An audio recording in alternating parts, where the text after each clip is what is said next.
Okay, people.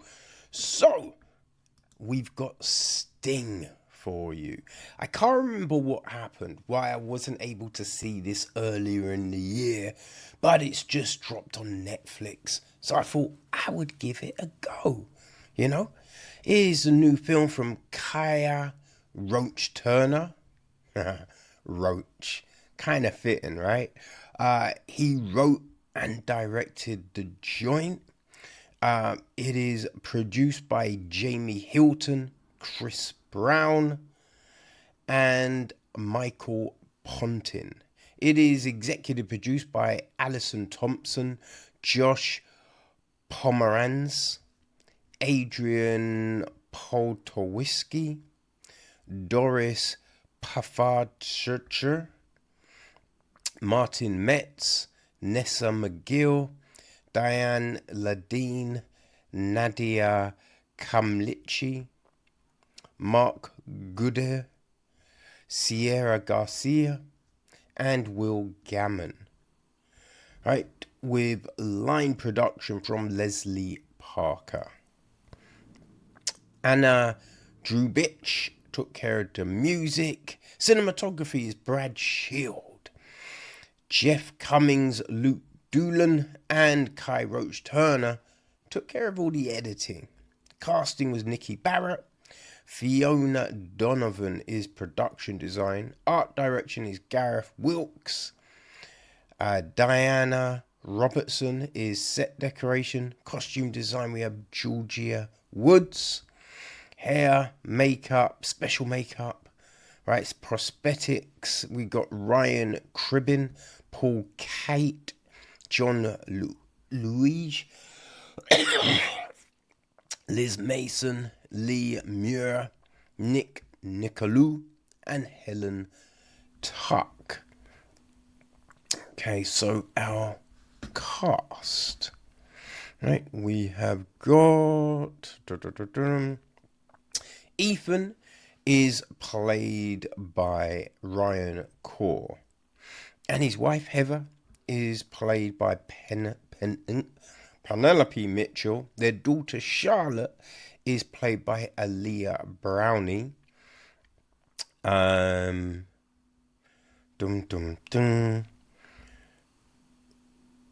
Right, their baby, their son Liam, is played by Jet Berry and Cade Berry. Okay, we have got their grandma.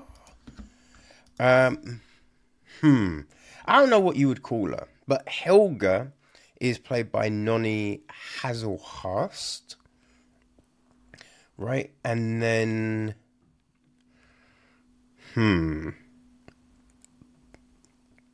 I don't know what her sister is. I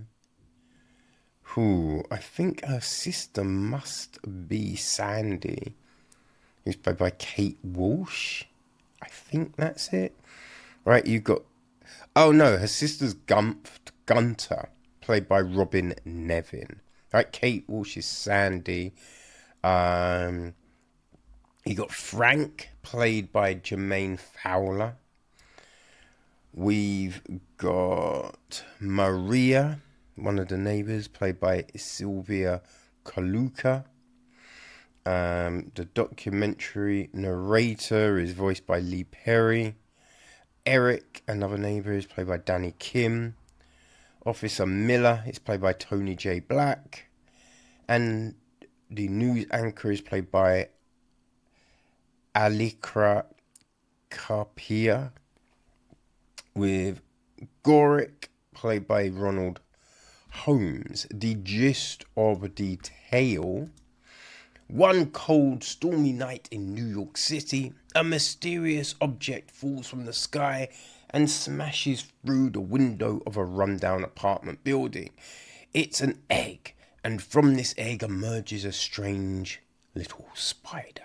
The creature is discovered by Charlotte, a rebellious 12-year-old girl obsessed with comic books.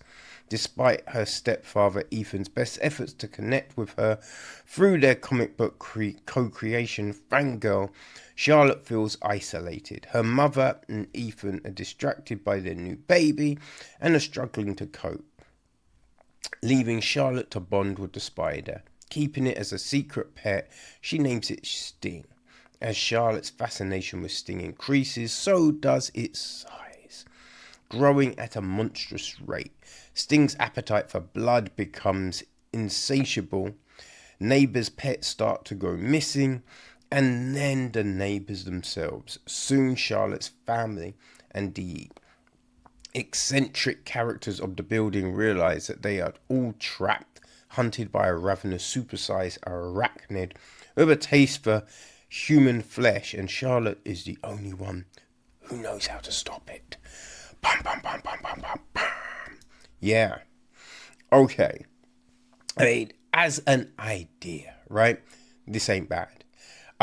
Like, you know, when you see Big Spider and the name Sting, you automatically think of Lord of the Rings, right? Now, the Big Spider is Shellabob, right? And Sting was named after a spider bite, right? That was Bilbo's dagger. So yeah, you think Sting, and literally, there's a bit in the film, where she's got all these books on a bookshelf. She looks up at them and goes, "I'm gonna call you Sting," right? Which, yeah, that was nice, right? Because even before seeing that, that's what had just come to mind, you know? So I'm just like, all right, let's go. Now, Charlotte's a piece of shit. Right? She is a irritating kid. God damn. And there's a bit in it where I'm just like, yeah, I think Ethan was in the right there. I think Ethan was in the right. You know? Because really, the mum, is just letting her get away with her bullshit. You know? So it's just like, But I think it's all played pretty well, you know? As a kid actor, young Charlotte, aka Alyla Browne, does a very good job, you know? I mean, we get a really good job from all the cast, really. Like, the only thing with the film, and I did jump a few times. One time I spilt my coffee on me. Yeah, that was you know what I mean? Like, and you kind of know what's coming, but even so, right, when the spider pokes up from behind the picture frame, I'm still like, yo, you know what I mean? Oh, shit. But there are some odd things with the story. I mean, firstly, if a spider, and it can't really be a spider, right? It's from outer space, so this is gonna be something different. You know what I mean? But if the thing comes through, like, the doll's house is burning down, right? Because that road's gonna be mad hot. There's no way the doll's house isn't burning down. So we have that. But also, we have people going through the vents of the building. The air vents. You understand? The air vents. They will be full of dust and shit. Right? But everyone going through all of them things, never dirty. Right? No one's ever dirty. And you're just like, wait, huh? And even after some, other business, still, we have characters who are pretty clean for what they have supposedly gone through.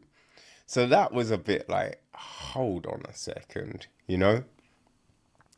right? Some of the characters, like we don't really get a lot of depth to them, you know? Like, unfortunately, oh gosh, it was Maria. There's like, just seems very sweet, you know, but not really anything, not really anything there. Frank kind of played as the stereotypical, like, annoying black guy, right? That we see in films and TV all the time, where it's just like, oh, is this how you're gonna play us, right? Like this all the time? Come on, man. So there is that, which, you know, is a shame, right? It is a shame some of that character development isn't quite there. We have the kind of some unraveling of the family unit that seems to be super quick, right? After just, I think, like one thing that we see, and it's just like, boom, suddenly, and you're just like, wait, what? Really? You know? Like, the whole reaction on the TV is kind of like, you are a little bit baffled by it, you know? But yeah, no, definitely some jumps, right? Concept wise, not bad at all. Not bad, right? There is one thing where I was a little bit like, wait, hold on. If Sting is meant to be a spider per se, shouldn't, and we do, yeah, it does get reference at the very end, right? As a kind of, it would seem a nod to a potential sequel. I don't know how well the film did in the box office. So yeah, I don't know what the likelihood of that is. You know, I think it seemed to go down quite well, you know? But yeah, I guess it all depends on what the budget was and how much it cost, right?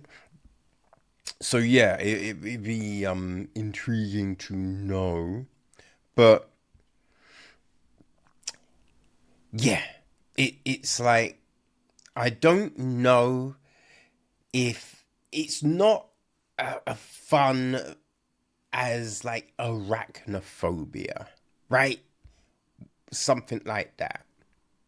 So there are these monster films that work, I think, better. You know, we had Hellhole from the Addams Family recently, which was great, you know?